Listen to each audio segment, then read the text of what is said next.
Okay, so mga bossing, meron tayo ditong bagong product na binibenta namin. Ito yung pull switch. Ito ay switch na parang normal switch lang sa ilaw. Pero usually, ito yung ginagamit sa mga CR. Ito yung sistema niya. Ah. So ito, usually ang gumagamit ito yung mga Europeans, yung mga British, yung mga German. Ito yung sistema niya. Ito nakasabit to sa pinaka kisame. Tapos ito yung nagko-control ng ilaw. So para mag-on siya, ihilahin mo siya para mag-on, tapos para mag-off, ihilahin mo ulit siya.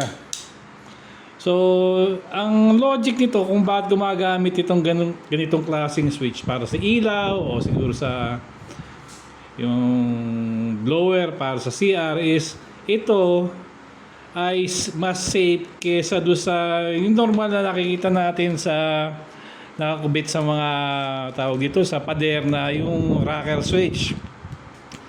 Ang system niya is that, di ba pag naligo tayo, tapos nating maligo, basang-basa yung kamay natin, tapos papatayin natin yung ilaw. Ito, madalas na nangyari sa akin to nung nasa Cavite pa kami. Pag nagkaligo ko, basa yung kamay ko, hawakan ko yung switch. Pag hawak mo, minsan yung tubig pumapasok doon sa loob ng switch, siyempre makukuryente ka. So ang ano doon, may chance na makuryente ka dahil basa yung kamay mo. So para mabawasan yung risk na yon, merong ganitong klaseng mga switch. Kaya papatayin mo yung ilaw. Ito, nakasabit siya sa kisame. So kung gusto mo patayin yung ilaw, ihilahin mo na siya. Di mamamatay yung ilaw. Kung gusto mong buhayin ulit, mabubuhay yung ilaw. So parang normal lang na switch, kaso ang pang on and off sa kanya is meron kang cord na hinihila para mag on and off yung ilaw.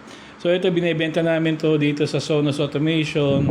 So kung may requirement kayo dito sa mga high-end na mga project nyo, meron tayo dito stock nitong full cord switch.